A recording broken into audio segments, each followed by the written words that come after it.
Kiptawar woke up first when he heard a cock crow from a distance. He slipped his feet into his open shoes and rushed out of his cicerona. A cock crowed again. His eyes shot to the south of their homestead, to the same direction that the mysterious comet disappeared to several hours ago. A cold breeze blew steadily, swaying the leaves of trees as the tall grass whistled. The early birds sang from nearby. Perhaps to signal a new day, the last quarter of the moon also shone reluctantly. It played hide and seek from among the gathering clouds. He heard jackals bark intertwining hyenas' laughter. Both Carpaswar and Carpacodio rivers hosted a disappointment of intimidating croaks of frogs that mocked the peaceful night. The stretch of a plateau between the two rivers that opened to receive the sun of Kibor was dark and cold. Kiptawar walked to the main entrance of Chumiat's compound. As he opened the caged gate, his dog barked continuously at him. It scared the goats and the sheep out of the pen. The fierce Pingo frenzied on that day. Kiptawar tried to walk forth, but the dog would not let him do so.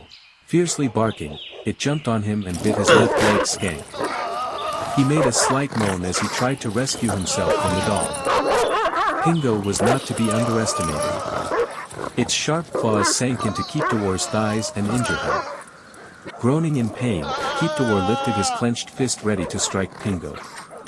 Fortunately, the dog had mastered the art of war, ever since the same master was its trainer.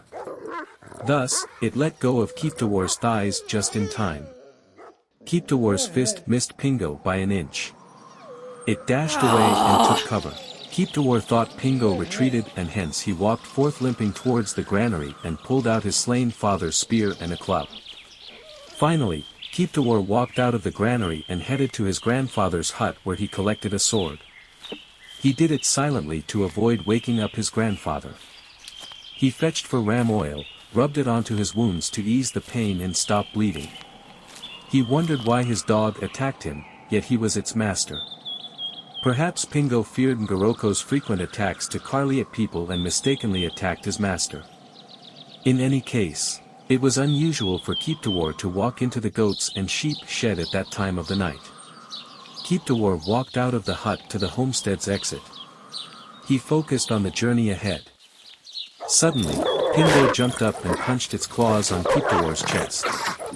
Kiptawar yelled in fright, after which, he covered his mouth with the palm of his hand. He did not want to awaken his grandfather.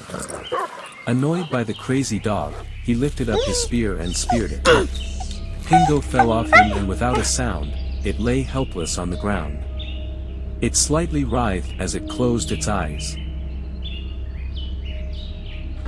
Kiptawar peeled off an acacia bark and covered the wounds to prevent excessive bleeding, as the blood trickled continuously from them. Kiptawar closed the gate behind him and trotted towards the south of Carliot land. Time lapsed. It was not long before he reached the shores of Carpaswar River. He penetrated through the vegetation before he noticed the two paths that his grandfather mentioned.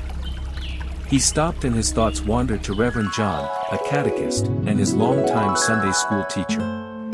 He loved the words, "Enter through the narrow path. For wide and broad is the road that leads to destruction, and many have entered through it. But small and narrow is the gate and road that leads to life, and only a few find it." The Reverend, an evangelist with African Inland Church, arrived in Carliot in Ngoroko for an evangelical mission. Ngoroko and Carliot people hospitably welcomed and accommodated him. Though he had no place to spend a night or food to eat, they wholeheartedly offered him abundantly. Most of the residents of the region gathered to listen to him each time he preached to them. Each morning, he traversed across the two regions gathering the few converts. Reverend John disappeared the day the Ngoroko and Carliot people rose against each other. The desire he had to develop and improve lives of people in these regions faded there and then. He disappeared never to be heard. Reverend John's words were precious to Kiptawar, for they guided him to make a decision. Just like his grandfather advised him, Kiptawar took the narrow path. He hurried through the thickets, past the shrubs, heading to the top of the hill. It was a safer route, compared to the wider one. As the sun left the eastern horizons, Keeptawar set his last foot at the bottom of Carpuswar Hill. He would have to traverse through the savanna. The green vegetation consisting of green nut grass and baobab trees shone by the rising sun. A uniform terrain of fresh lawns of grass stretched across the savanna with gently rising and falling terrains. The environment sent a cool scent of a breeze that swept across past Keeptawar. The distant western horizons were castrated by nature through the conspicuous hills, among them Kibangara and Leilbatai. The hills embraced the skies, displaying one of the finest serenity of the overall architect, Assis. A cold chill ran through Keeptawar's spine when a pack of antelopes emerged from the bushes a distance from him and raced across the path. They startled Keeptawar, whose mind wandered as he admired the jungle. He sighed with relief when they disappeared into the thickets. Keeptawar sat at a grassland ahead of him to take a rest and check if his wounds had stopped bleeding. He took out a gourd of milk and took a sip. He surveyed the zone around him. Something got his attention. A praying mantis projected its antennas, raising them high as it pursued a cricket for its prey. The two rivals engaged in a brief struggle before the victor took a meal home. It was a hide-and-seek game as the two insects tried to exhibit their unique arts of war. Skillfully, the mantis jammed over the blades of grass above the escaping cricket, below the thickets of grass. However, it was not long as the skillful mantis caught up with its prey and sank its fangs onto the cricket's neck. Within no time, the cricket writhed, struggling to stay alive. Beyond the grass, and on the trees, standing tall from where he sat, a troop of monkeys jumped from one branch of a tree to the other. The chipping noise from the primates diverted Keeptawar's attention from the cricket and the mantis. A ferrous ape determinedly pursued a fellow. Its first slap missed its rival by inches. The ape missed a twig it was targeting to cling onto, it fell off and landed onto the ground with a thud. All other monkeys watched in amazement. The fall intensified its anger. It shot up onto the next tree. Its pursuant was busy scratching itself, and before it could realize, a hot slap sent it off the tree. It too landed onto the ground. Keeptawar was shocked when a bull from the troop, huge enough, emerged from the bushes and sent its counterpart away off its pursuit. The bull lifted the monkey up. The whole troop followed it behind the bushes. Such jungle-thrilling episodes amused Keeptawar. As the rays of the sun scorched the slopes of Marani-Bano Hill, the young man walked across the stretch heading to Carparcodio River. Marani-Bano Hill was one of the hills along the course of Carparcodio River. Suddenly, a girl emerged behind the bushes as he fetched a suitable crossing site along the flooded banks of the river. She carefully balanced a barrel of water on her head. She too seemed to fetch a suitable drawing point in the flooded channels of River Carparcodio. Without a word, he kept his pace behind her. A few minutes later, the girl got a good spot to draw water.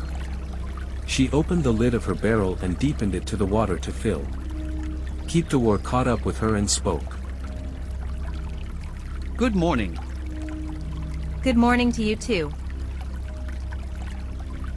Who are you and where are you from? Arhar. I mean, I am Keeptawar from Kibangara village beyond this plateau to the north of this river. I am on my way to Karmailari for an important visit to a friend. He hesitated, aware of the magnitude of his mission. He could not divulge such sensitive information to a stranger. He understood the adverse consequences. Karliat punished such behavior with death. The girl pulled the barrel off the river, sealed it and sat on it. She looked up and stared at Keeptawar.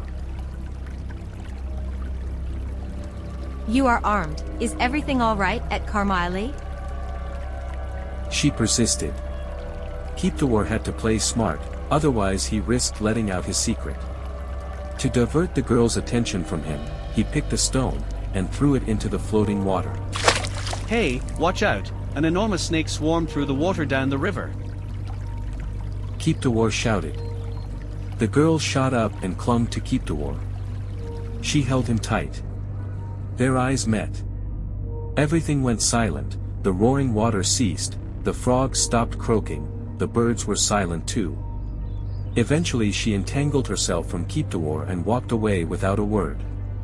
Keeptawar glued onto his initial point, smiling and admiring her. He dashed past her to the river. He speared a fish in the river and picked it out of the water. This is my present for you. I hope you know how to cook it. By the way, what is your name? Keeptawar inquired as he handed over the fish to the girl. I am Jebet. She responded, avoiding his hawk eyes. Where do you come from? I come from Karmaro village, where I live with my parents and siblings. Do you come here often? Yes, I come here every day to fetch water. Sometimes I come with my younger sister. Jebet, endowed with an outstanding beauty, said. Jebet, Kamutai's eldest daughter, lived with her father and family at Karmaro village. Karmaro was located in the southwest of Kibangura village. Jebet's mother, Tap Kigain, a short but heavily built woman, was a disciplinarian. Jebet was a replica of her own mother. Although Jebet's father was a calm man, her mother was as vicious as a venomous snake. She instilled discipline into her children and set a good example at Karmaro and beyond. In most cases, Jebet's father came to the rescue of his children each time they would be punished by their mother. She did it too well that all of her children avoided mistakes. In fact, she would not give in until she was very sure that they learned a lesson. However, Tapkagain was loving. She ever honored her husband and took care of her children. Was it not because she hated sins? She was a jovial wife and a mother. For instance, she warned her daughters against engaging in an affair with young men around Karmaro. She always kept a close check on Jebet's daily undertakings since she flowered to maturity. Jebet belonged to Kobo clan whose totem was a porcupine.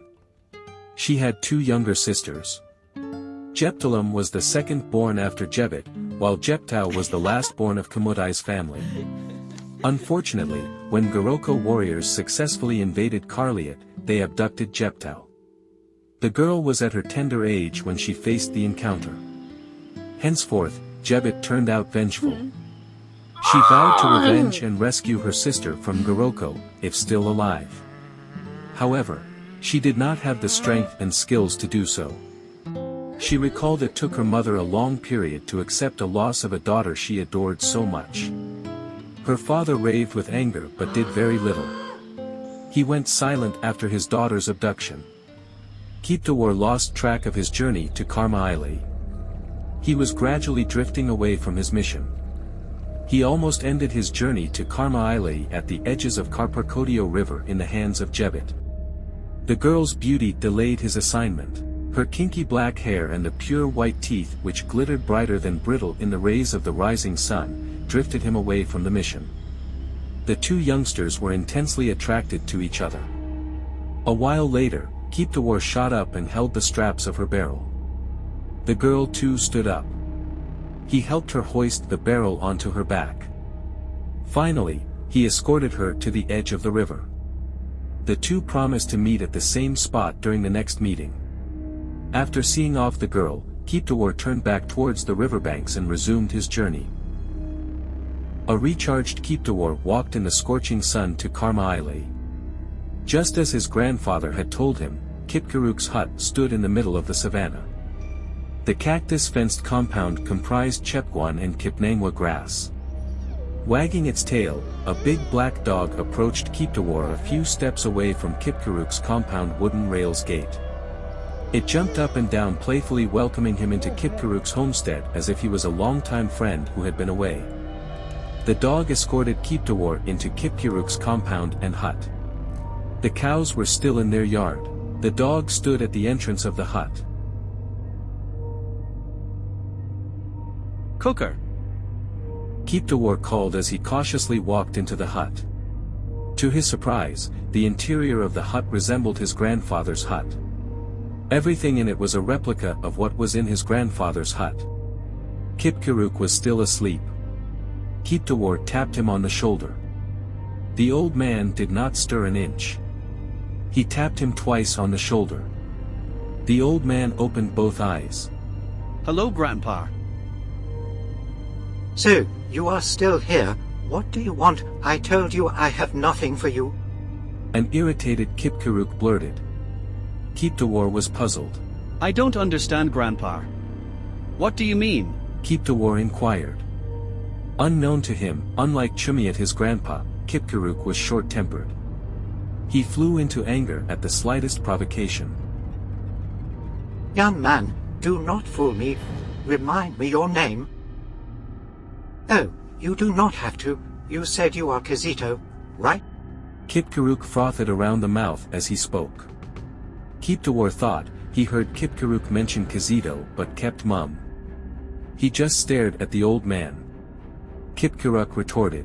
Ah, I can see you're now pretending to have forgotten. Were you not here a while ago? I thought I told you I do not trust you. What are you here for? Or are you trying to invite trouble? Is that what you want, young man? That is why you are armed in my house, right? Should I fetch my weapons too?